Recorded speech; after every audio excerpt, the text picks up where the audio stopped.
Vamos ver agora um algoritmo para dimensionamento de armadura em seções a flexo-compressão reta.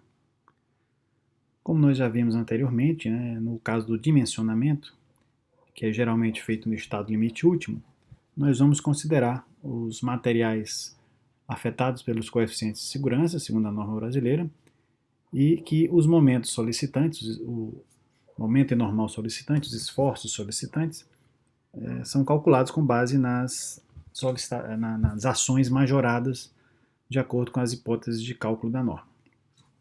Então a gente pode desenvolver um algoritmo relativamente simples para dimensionamento de armadura de seções a flexo-compressão reta. As hipóteses que nós vamos usar são as seguintes. Primeiro, que eu tenho uma distribuição de armadura pré-determinada, eu tenho N camadas, e essas N camadas elas têm uma proporcionalidade em relação à armadura total, certo? Então, por exemplo, a armadura numa camada I, que está numa determinada posição também pré-fixada, ela é igual ao número de barras na camada I dividido pelo número total de barras multiplicado pela armadura total. Ou seja, a distribuição proporcional da armadura total entre as camadas é previamente conhecida. Isso a gente tem que fazer justamente para que eu tenha somente uma variável de armadura, seria a armadura total. Nessa expressão, o NI é o número de barras na camada I, e NS é o número de barras total de armadura na seção, que seria justamente a soma de 1 até o número de camadas da quantidade de barras em cada camada NI. Então pode-se ter uma distribuição não simétrica ou simétrica, mas em geral quando se fala de dimensionamento a flexo-compressão é mais comum você ter uma distribuição simétrica, no caso dos pilares. Evidentemente, temos que considerar o equilíbrio entre a solicitação e a resistência, ou seja, o normal solicitante e o momento solicitante são dados de entrada do problema, são essas duas equações de equilíbrio que nós temos. E, finalmente, como estamos considerando uma configuração deformada em estado limite último,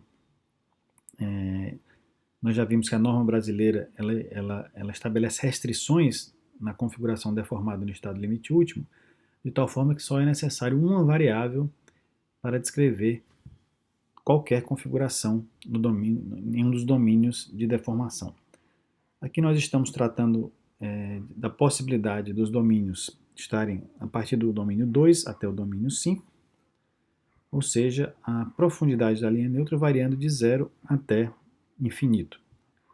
Não é tratado nesse exemplo, nesse algoritmo, o caso da flexo-tração, que, em termos de concreto armado, vai acontecer em tirantes, que são peças onde você mais se preocupa com a situação em serviço, por conta da fissuração, do que propriamente com o dimensionamento, que é feito exclusivamente com a armadura. Pode-se fazer um roteiro de cálculo a partir do qual qualquer posição que você tenha da linha neutra x, ou de forma equivalente com a linha neutra normalizada, o x sobre h, você sabe qual domínio você está. Dado um valor da linha neutra, você sabe qual domínio que você está. Isso já foi feito lá na flexão simples, já foi demonstrado na flexão simples quais são essas expressões, e só ficou faltando no domínio 5, que foi demonstrado aí nos slides anteriores. Portanto, se for fornecida a posição da linha neutra, automaticamente é possível calcular a máxima deformação de compressão, a deformação na fibra inferior, a deformação em qualquer camada de armadura, com uma variável apenas. Portanto, o problema pode ser colocado como um problema de duas equações e duas incógnitas: normal resistente menos normal solicitante igual a zero, momento resistente menos o momento solicitante igual a zero. Como a distribuição de armadura é pré-determinada, a única variável que você tem na armadura, em termos de armadura é a armadura total AS. E como nós estamos necessariamente em um estado limite último, eu só preciso da linha neutra, por exemplo, para descrever a configuração deformada.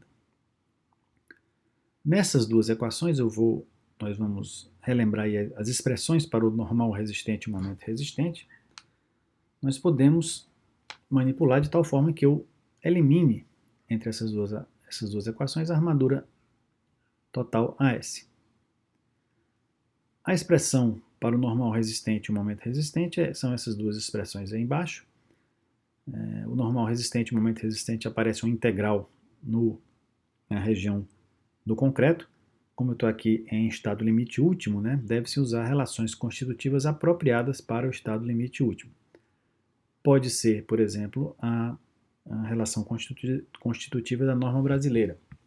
Ou pode ser uma utilização de um diagrama simplificado.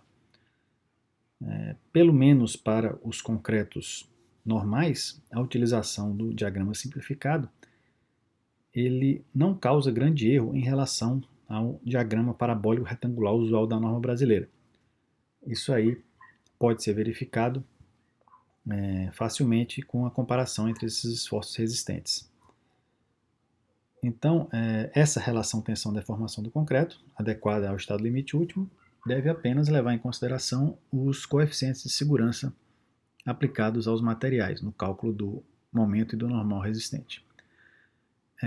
Além da parcela do concreto, tem-se a parcela da armadura, que é dada no esforço normal por cada barra vezes a sua tensão, a área de cada barra vezes a sua tensão, ou no caso aí seria a área em cada camada vezes a tensão, e no caso do momento, a área de cada camada vezes a tensão vezes o braço de alavanca. Nessas expressões aí está implícito que estamos tomando os momentos em relação ao eixo, né, da peça, ao eixo que a gente está considerando na peça. Na verdade, esse algoritmo é mais geral, né, esse eixo aí poderia ser um eixo qualquer, mas usualmente a gente usa o eixo que corresponde ao centro de gravidade da seção bruta. Considerando, então, uma distribuição de armadura pré-determinada ao longo das camadas, eu posso colocar em evidência a armadura total S nas duas expressões, nos dois esforços resistentes, e a gente fica com essas duas expressões aí de baixo. Né? Basicamente, o que se fez foi escrever a armadura total na camada I como sendo NI sobre NS vezes a armadura total na seção. Então a gente percebe que as duas expressões elas são lineares na armadura total, o que permite a gente tirar, por exemplo, o valor de AS na equação do normal, de equilíbrio normal, tirar o valor de AS na equação no momento resistente e igualar esses dois valores, certo? Que é o que vai ser feito agora. Quando você tira os valores do AS nas duas equações e iguala, é obtida uma equação somente, que não envolve mais a armadura. Cada uma das expressões que aparece nessa última equação, cada um dos termos que aparece nessa última equação, não depende da armadura total, depende apenas da configuração deformada ou, em última análise, da profundidade da linha neutra x. Podemos mostrar isso facilmente, né? Por quê? Porque a tensão, por exemplo, essa integral aqui, integral na área de concreto da tensão normal no concreto. Vai depender, claro, do esforço, da relação tensão-deformação que você usar para o concreto aqui. Mas essa integral vai depender basicamente da configuração deformada, porque essa tensão ela depende da deformação. E a deformação em cada ponto depende da configuração deformada, que é completamente descrita pela linha neutra x. Da mesma forma, a tensão no aço, né, NINS, YSI e ASI são variáveis conhecidas. A tensão no aço depende da sua deformação e, por sua vez, depende da configuração deformada, que está relacionada apenas com a linha neutra. Mesma coisa para essa integral, né, do momento, na parcela do concreto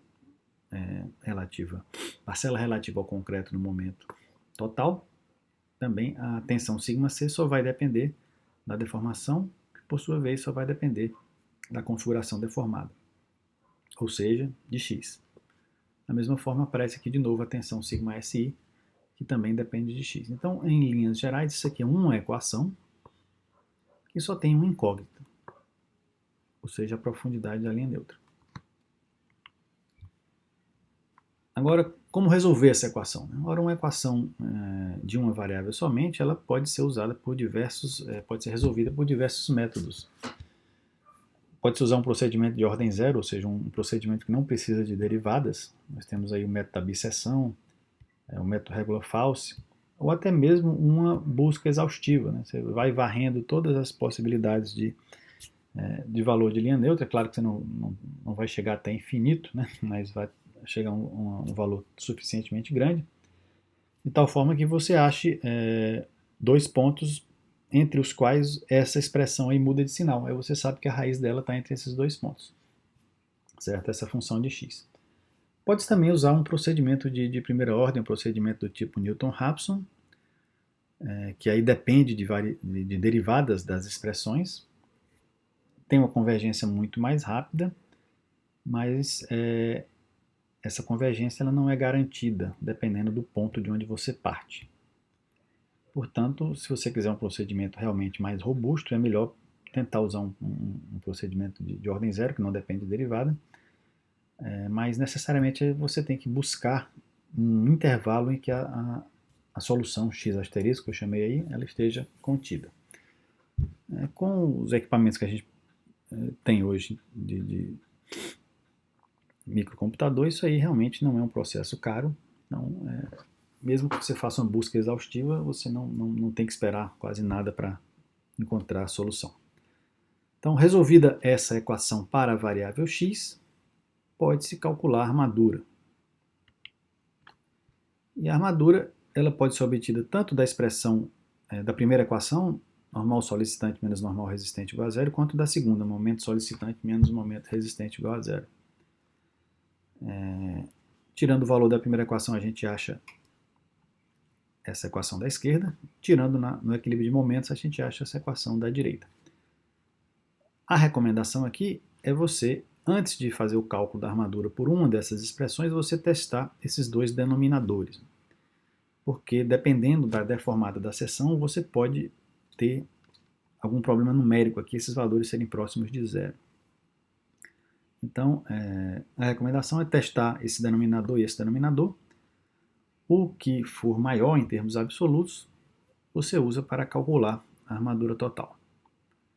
Então, esse algoritmo ele é bem robusto, né? É relativamente simples. Para você implementá-lo, basta que você tenha uma rotina para calcular o normal resistente e o momento resistente de uma seção com uma distribuição pré-determinada de armadura. Esse algoritmo, no livro do José Milton de Araújo, acho que é Curso de Concreto Armado, ele apresenta esse algoritmo com variáveis adimensionais. Eu tive a oportunidade de implementar esse algoritmo com variáveis adimensionais e funcionou muito bem. Lá ele mostra todas as expressões para que isso seja feito em termos de diagramas simplificados do concreto. Depois eu vou mostrar para vocês uma implementação desse algoritmo conforme descrito pelo Zé Milton, mas também utilizando o diagrama parábola-retângulo na forma tradicional, com as deformações últimas de 3,5 por mil e a deformação de pico 2 por mil. E os resultados são bons nas duas situações também. O último tópico a ser visto na flexo-compressão reta, em relação ao estado limite último, é a construção dos diagramas de interação. Esses diagramas de interação são gráficos muito populares, muito utilizados no dimensionamento e verificação, que são construídos para uma seção transversal conhecida, para uma lei constitutiva dos materiais também conhecida, e são normalmente utilizados para dimensionamento e verificação a flexo-compressão reta. Consistem simplesmente em gráficos com os pares de valores, normal, resistente, momento resistente, que levariam a seção ao estado limite último. Esses diagramas de interação eles podem ser construídos através de tomando valores crescentes do esforço normal e considerando a hipótese de estado limite último. Então, na equação de equilíbrio de esforços normais, já que a seção é toda conhecida, só existe uma variável para descrever a configuração deformada. E assim a gente tem a equação normal resistente igual ao normal solicitante que a gente escolheu, E o normal resistente, né, como eu estou no estado limite útil, só vai depender da posição da linha neutra. Então tem uma equação incógnita para o valor de normal dado, eu consigo calcular a posição da linha neutra e com a posição da linha neutra calcula-se o momento resistente e aí você tem o ponto do diagrama de interação, NRD, MRD. Certo? Esse é um procedimento onde você vai aumentando o valor do esforço normal de zero, né, que seria o caso da flexão simples, até o máximo valor admissível, que seria quando a seção rompe por compressão pura. O momento resistente aí, claro que vai depender da simetria ou não da armadura, mas no caso das armaduras posicionadas simetricamente na seção, esse normal resistente máximo vai corresponder ao momento resistente nulo.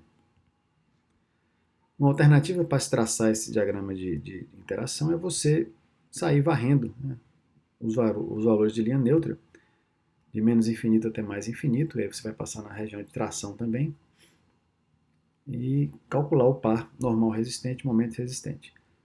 Certo? Nessa segunda alternativa, para cada valor de linha neutra, a gente já sabe que eu tenho uma configuração deformada no estado limite último.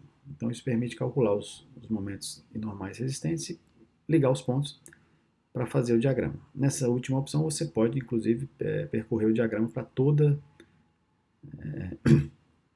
o diagrama totalmente fechado, incluindo o momento alternando o seu sinal. Geralmente, como a gente trabalha com seções duplamente simétricas na flexo-compressão reta, já que é o caso mais comum dos pilares, esses diagramas de interação eles são simétricos em relação ao eixo do esforço normal. Se a seção não for simétrica, esses diagramas não vão ser simétricos em relação ao eixo do esforço normal, mas não é o caso mais usual. Então, nós temos aí um exemplo de um diagrama de interação para a seção retangular. Nesse diagrama de interação foi usado o diagrama parábola-retângulo. A gente está considerando duas camadas de armadura iguais, cada uma com metade da armadura total. E ele é fornecido em termos adimensionais, ou seja, em termos de momento reduzido e normal reduzido. Normal no eixo horizontal e momento no eixo vertical. Também é variada a taxa de armadura, a quantidade de armadura da seção é variada ao longo de várias curvas. Né? Por exemplo, a curva mais baixa aqui é uma taxa de armadura igual a zero. Como a gente está desprezando a tração no concreto, é lógico que quando a armadura for zero, você não tem momento resistente nenhum, nem na flexão simples. Certo? Somente ao adicionar um pouco de esforço normal é que você vai ter algum momento resistente naquela seção. Mas é claro que uma seção de armadura zero não faz nenhum sentido prático, né? Isso é só para completar os diagramas aí. Então, nós estamos pulando de 0,1 em 0,1 aqui na taxa de armadura até chegar a uma taxa de armadura máxima de 1. A definição de taxa de armadura é dada por ASFYD dividido pelo alfa FCD BH. Um fator a se considerar nesses diagramas, né, que ele foi feito com o diagrama parábola retângulo da norma brasileira, mas que se você usar o diagrama retangular simplificado, as condições são muito mais simples de fazer as contas e você chega praticamente ao mesmo resultado. Certo? Então a gente observa, como já era de se esperar, que para baixos valores do esforço normal, essa reta vertical é a reta da flexão simples, o eixo vertical é o eixo da flexão simples, com o normal zero. Então a gente tem, com o aumento da armadura, um aumento do momento do normal resistente, do fletor resistente. Certo? Ao aplicar um pequeno esforço normal, até um determinado ponto, você tem um aumento de resistência da seção. Até que você atinge um pico de momento resistente, e com a influência do esforço normal maior, esse momento ele vai se reduzindo até a gente chegar na região de compressão centrada. Okay? Esse diagrama nós vamos ver esse diagrama para analisar a questão da estabilidade dos pilares depois, nas situações em que a ruptura do pilar se der por ruptura da seção transversal e por instabilidade. Certo? Esse gráfico aí é importante também para a gente entender o que acontece com a estabilidade dos pilares.